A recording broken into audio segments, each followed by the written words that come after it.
Welcome to ESL Listening Practice. So let's just jump right in today. I want you to imagine this scenario for a second. You are sitting at your desk at work. Right? Oh, I can already tell this is going to be a stressful scenario. Oh, it is. So you're at your desk and your coworker, someone you really like, was just typing on their keyboard and they accidentally delete the company's entire master client database. Oh, no. That is a nightmare. Right. The screen just goes completely black. Total panic sets in. And now, unfortunately, it is your job to walk into the manager's office and deliver the bad news. Wow. Good luck with that. Exactly. You have to tell them what happened, but you absolutely do not want to get your friend fired. So, how do you even deliver that news? What words do you actually choose? Well, yeah, that is a highly stressful situation, but honestly, it is actually the perfect example of why English learners need more than just basic vocabulary, Sure. You need actual strategies. Exactly. You need tools to handle the reality of human communication. And today, our whole focus is completely on mastering one specific grammar tool that acts as the ultimate professional shield. The ultimate shield. I love that. And we are, of course, talking about the present perfect passive. Yes, the present perfect passive, which I know sounds a bit intimidating. It really does. I mean, if you are an intermediate learner, studying for a B2 exam or something, you have probably seen this in textbooks. And it might just look like a boring, rigid formula. Right. Just another thing to memorize. Yeah, exactly. But when you look closely at how native speakers actually communicate in business and politics or even just in customer service, this structure is literally everywhere. It's not just a grammar rule. Like you said, it is a strategy. It really is a strategy. Yeah. And to use it naturally, we have to kind of stop thinking about it as a grammar test. We need to start thinking about the psychology of why we use it in the first place. Okay, the psychology. Tell me more about that. Well, usually in English, we love knowing who does an action, right? Yeah. We really value the who. We say things like, John wrote the proposal or Sarah fixed the printer. Active sentences put a huge spotlight on the person. Right. Active sentences basically point a finger. Exactly. They point right at the actor. And most of the time, that is totally fine. But going back to that deleted database scenario, pointing a finger is exactly what we want to avoid, right? Yes.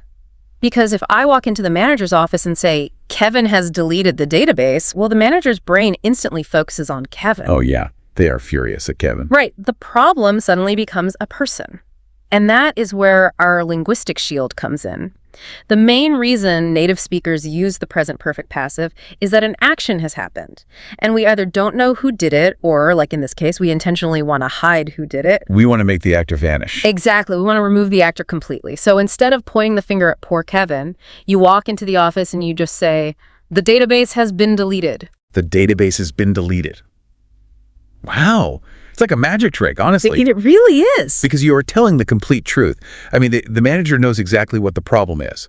But you have taken the emotion and the blame completely out of the sentence. You're protecting your coworker. Yes. And you sound incredibly diplomatic. When you remove the person, you force the listener to focus entirely on the result. The result becomes like the star of the show. But wait, let me push back on that for a second. If we don't say who did it, isn't the sentence kind of missing information? Does that sound weird to native speakers? That is a great question. And the answer is no, it doesn't sound weird at all. In fact, removing the who is exactly what makes the sentence sound natural and professional in these situations. Really? Because the result is all that actually matters. Right. Think about a different, less stressful situation. Imagine you are traveling for work, you check into a really nice hotel, and you walk into your room. It is spotless. Oh, I love that feeling. Right. But do you care who held the vacuum cleaner? Do you need to know the housekeeper's name? No, not at all. I just want to drop my bags, sit on the bed, and turn on the television. Exactly. The person who did the action is totally unimportant to your experience. The only thing that matters to you is the result, the clean room. So the hotel staff will not say, Mary has cleaned the room. Right. They will simply say, the room has been cleaned. Yes, that is the perfect use of it. That distinction is so helpful for learners, I think. The focus shifts entirely to the result.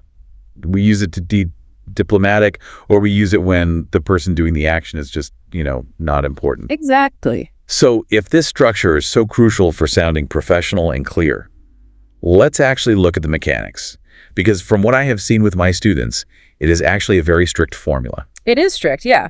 But it is also wonderfully simple once you kind of internalize it. It relies on a three-part machine, and if you put the three parts together correctly, you can build literally thousands of sentences. Okay, let's break down this machine. What is the first part?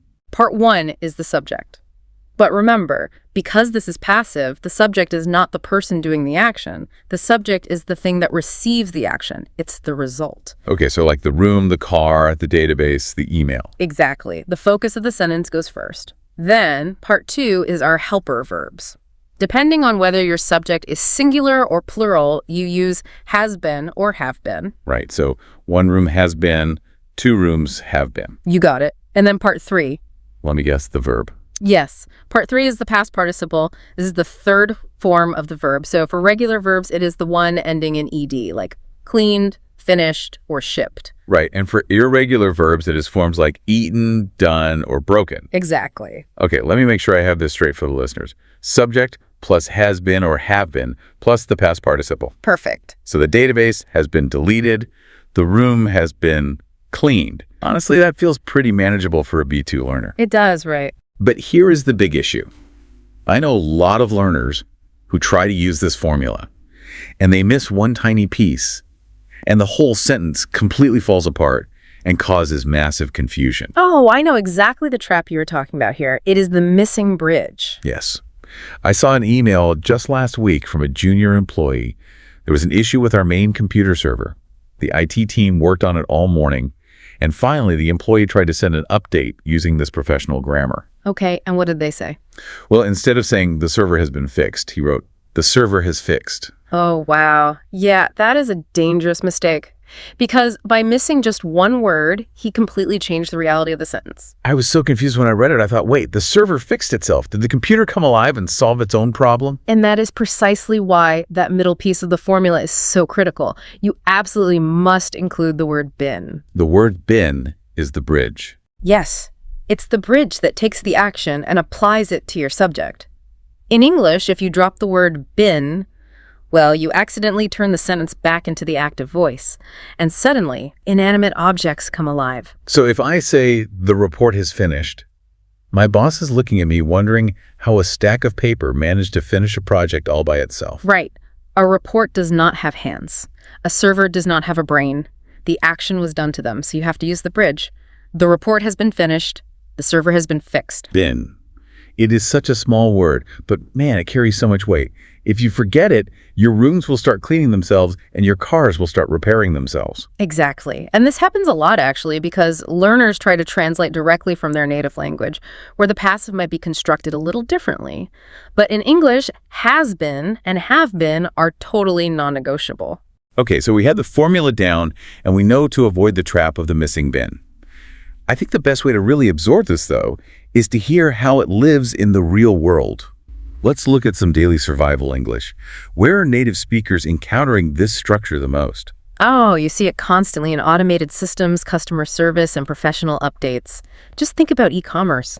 Online shopping is built almost entirely on the present perfect passive. Oh, that is very true. Let's actually trace a package. So I go online and buy a new pair of headphones. I click purchase. What is the very first notification I get on my phone? Your payment has been processed. Notice the bank does not say, Steve at the bank processed your payment. Because Steve does not matter. And frankly, the bank wants to seem like a smooth, perfect machine, not a building full of stressed out humans. Right. Okay, so 2 days later, I check my email for an update. What does the company tell me then? Your order has been shipped. Again, I do not know the warehouse worker. I do not care what truck driver put it in the vehicle. The entire focus is just on my headphones. The result. Exactly. And finally, the box is on your front porch. You get a text message. Your package has been delivered. There it is. Your payment has been processed. Your order has been shipped. Your package has been delivered. If you are learning English, these are sentences you will see every single week. They are polite, they are informative, and they are completely focused on the result. And you will notice the exact same pattern in education, too. If you are studying at a university and you submit an assignment through an online portal, the screen will usually flash a green check mark and say, your assignment has been submitted. Oh, yeah. Or when the professor finishes grading, you might get an alert that says, The grades have been posted. Yes, it sounds so official. It removes the human error from the equation completely. But wait, what happens when the news is not good? What if the action did not happen? How do we manipulate this three-part machine to deliver negative news? It is wonderfully simple, actually, because you do not have to break the machine apart at all. You just slide one tiny word into the middle. To make the sentence negative, you add the word not immediately after has or have. So has not been or have not been. Exactly. And this is actually another really great example of that linguistic shield we talked about. Think about how difficult it is to admit you failed to do a task at work. Ugh, the worst. Right. If your manager asks you for a document saying, I have not finished the document, feels like a very harsh admission of guilt. It feels incredibly personal, like I am the problem, I failed. But if you use the negative passive structure, you separate your identity from the failure. You simply state the factual status of the document. The document has not been finished. Oh, wow. The document has not been finished. That softens the blow so much. It sounds like an objective update rather than a personal apology. It is a very common technique in the corporate world.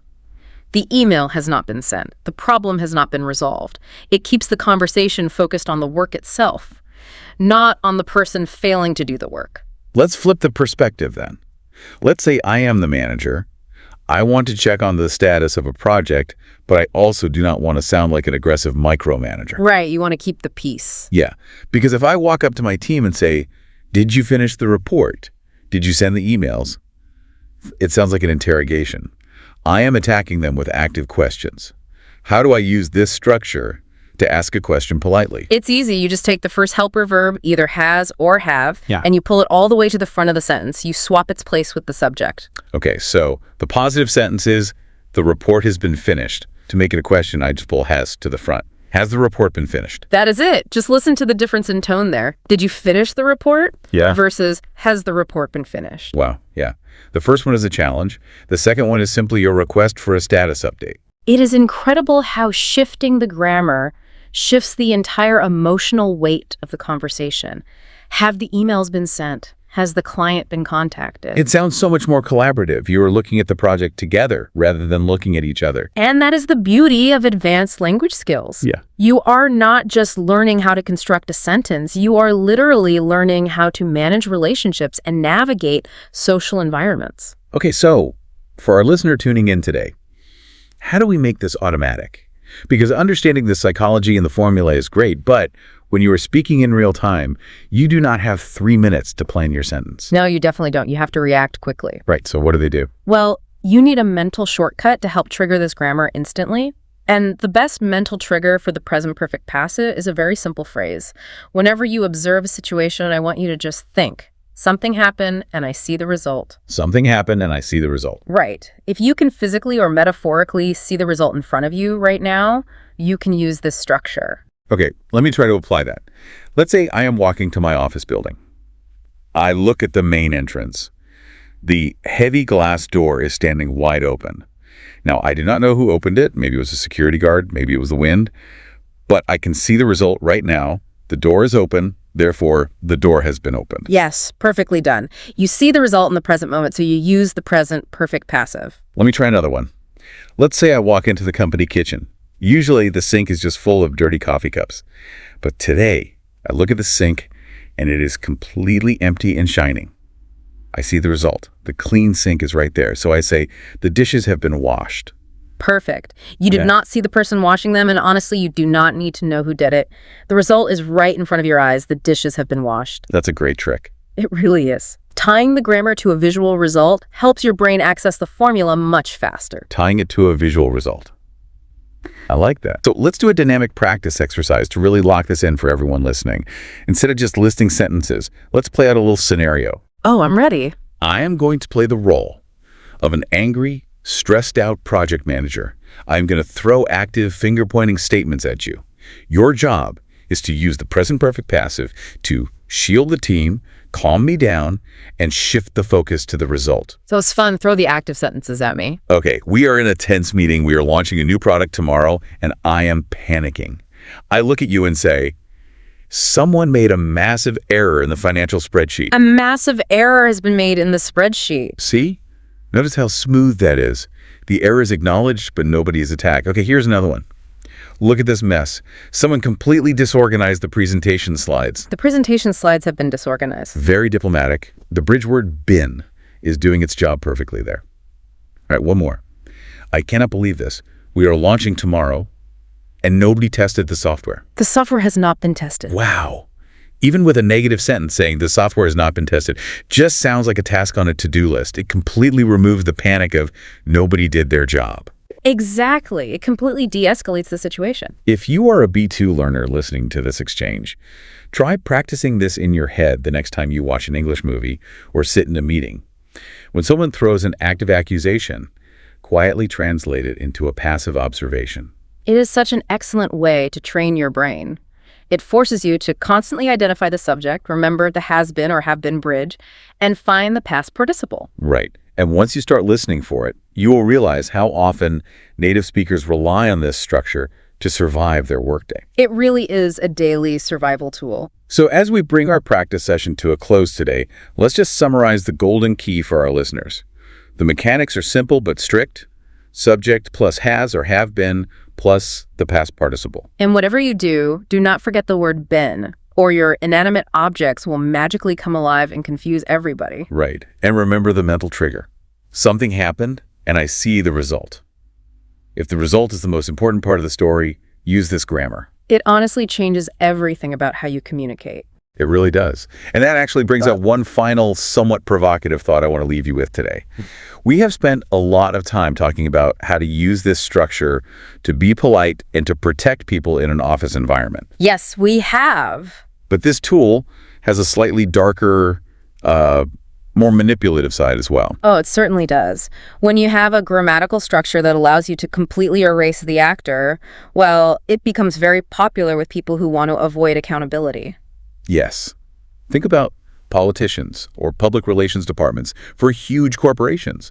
When a massive scandal happens or a company makes a terrible decision that costs millions of dollars, listen very closely to the press conferences. Oh, it's fascinating to watch. The CEO rarely stands at the microphone and says, "We made a huge mistake. I made a bad decision." No, they absolutely do not, because that is active voice. That is accepting responsibility. Instead, they almost always use the present perfect passive. They stand there looking very serious and they say, "A mistake has been made," or "errors have been committed." It is brilliant, linguistically speaking.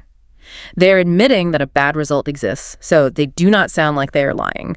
But by removing the who, they completely dodge the blame. Right. A mistake has been made, but by whom?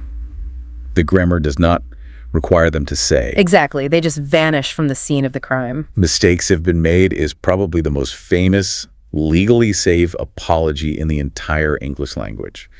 So over the next few days, keep your ears open, read the news, listen to a press briefing, read the emails from companies apologizing for a service outage. You're going to hear it everywhere now. You really will. Pay attention to how often powerful people use this exact grammatical trick to slip out of trouble without technically telling a lie. It will completely change the way you consume English media. Once you see the linguistic shield in action, you literally cannot unsee it. It is everywhere. So whether you are trying to be polite to a coworker, tracking a package online, or figuring out how a politician is avoiding a difficult question, you now have the key. Focus on the result and remember the bridge word. Exactly. Keep practicing your structures, and we will catch you next time on ESL Listening Practice.